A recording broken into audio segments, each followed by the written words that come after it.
সুধী দর্শক, আমার এই চ্যানেলে আপনাদের সকলকে আমি স্বাগত জানাই।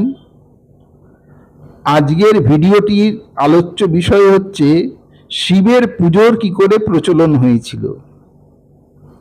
শিবের পুজো অতি প্রাচীন কাল থেকে হয়ে আসছে।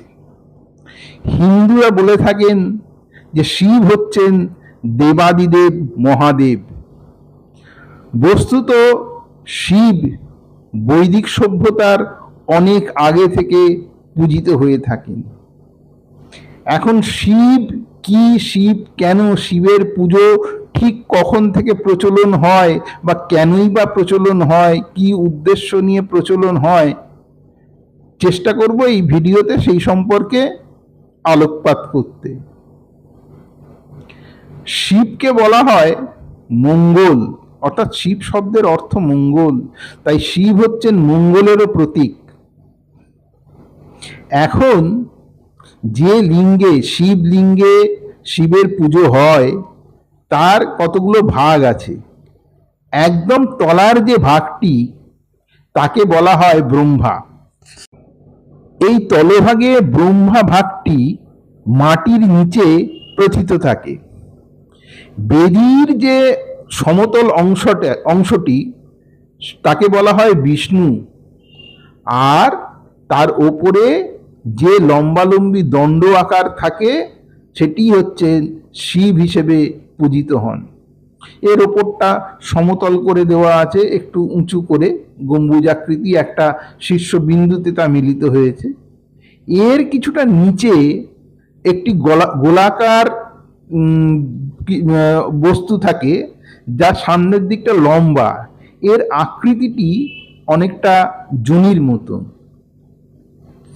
এখন শিবের যে এই লিঙ্গ, তার এই ধরনের তৈরি বা এই ধরনের কল্পনা কেন, এইটাই হচ্ছে মূল প্রশ্ন।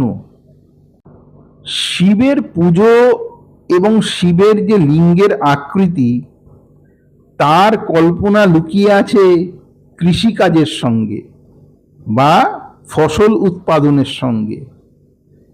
কেন, সেই কথায় আসি।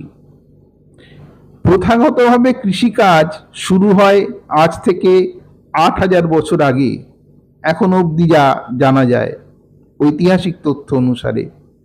আমার একটি ভিডিওতে এ সম্পর্কে বলা আছে। এই যে চাষ বা কৃষিকাজ শুরু হয়েছিল, সেই কৃষিকাজের সঙ্গে এই শিবলিঙ্গের একটা জড়িত বা যোগাযোগ আছে।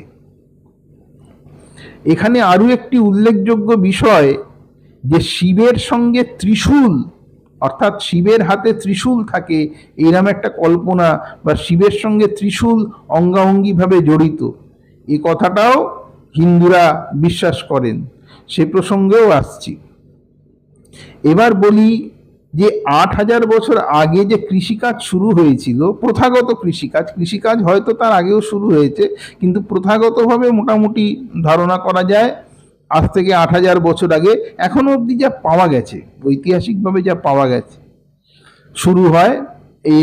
এই সময়ে দেখা যেত মাটিকে কর্ষণ করা হতো। মাটিকে কর্ষণ করা হতো, আজও হয়।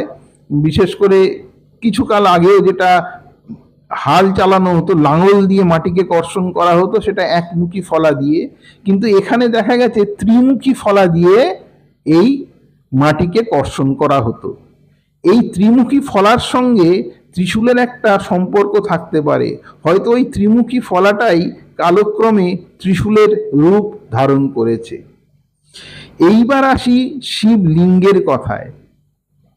ওই যে বললাম, শিবলিঙ্গের, যেটা শিবলিঙ্গকে আমরা পুজো করি, তার ওপরে যে দণ্ডাকৃতি অংশটি, সেটি অনেকটি লিঙ্গের আকৃতি, এবং ওই যে তার নিচে যে গোলাকার অংশটি থাকে সেটি হচ্ছে যোনি আকৃতি।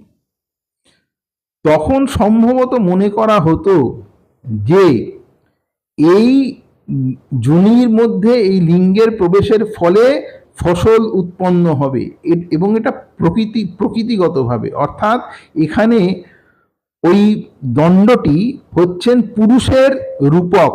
পুরুষের রূপক অর্থে ওই দণ্ডটি শিবলিঙ্গে বিরাজমান, এবং ওই যোনি আকৃতি অংশটি প্রকৃতির রূপক হিসেবে শিবলিঙ্গে বর্তমান।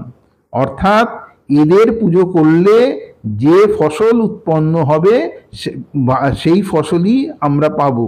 কেন? মনে করা হয় যে পুরুষ যখন প্রকৃতিকে কর্ষণ করে, পুরুষ প্রকৃতিকে কর্ষণ করার ফলেই কোনো কিছু উৎপন্ন হয়। এটা হচ্ছে মানুষের একটা চিন্তা ছিল যে পুরুষ প্রকৃতিকে কর্ষণ করেই সমস্ত কিছু উৎপাদন ঘটে। কাজেই ফসলও যখন উৎপাদন ঘটে তখন ওই পুরুষ প্রকৃতিকে কর্ষণ করে। প্রকৃতি এখানে ওই যোনির রূপক, এবং পুরুষের রূপক হচ্ছে ওই দণ্ড। আর ওই যে বললাম যে ত্রিশূল, ওই ত্রিশূল হচ্ছে তিনটে ফলা দিয়ে তখনকার দিনে জমি কর্ষণ করা হতো। এই থেকেই শিবের পুজোর উৎপত্তি বলেই মনে করা হয় যে কৃষির সঙ্গে সরাসরি সম্পর্ক আছে। কেন? দেখা যাচ্ছে বহুকাল আগেও শিবলিঙ্গ পাওয়া যায়, প্রায় 6000-7000 বছর আগেও শিবলিঙ্গ যে পাওয়া গেছে, সেগুলো ঐতিহাসিকভাবে পাওয়া গেছে, তা নানাভাবে আমরা পরীক্ষা করে দেখেছি। এখন এইটা ছিল মূল ধারণা বলেই এক মত যে এই কৃষিজাত পণ্য উৎপাদন করার জন্যেই শিবের পুজোর প্রচলন। বন্ধুরা, আমার ভিডিওটি কেমন লাগলো তা দয়া করে জানাবেন। ভালো লাগলে আমার চ্যানেলটিকে সাবস্ক্রাইব করবেন, এবং ভিডিওটিকে লাইক করবেন এবং শেয়ার করবেন। সকলে ভালো থাকবেন। ধন্যবাদ। নমস্কার।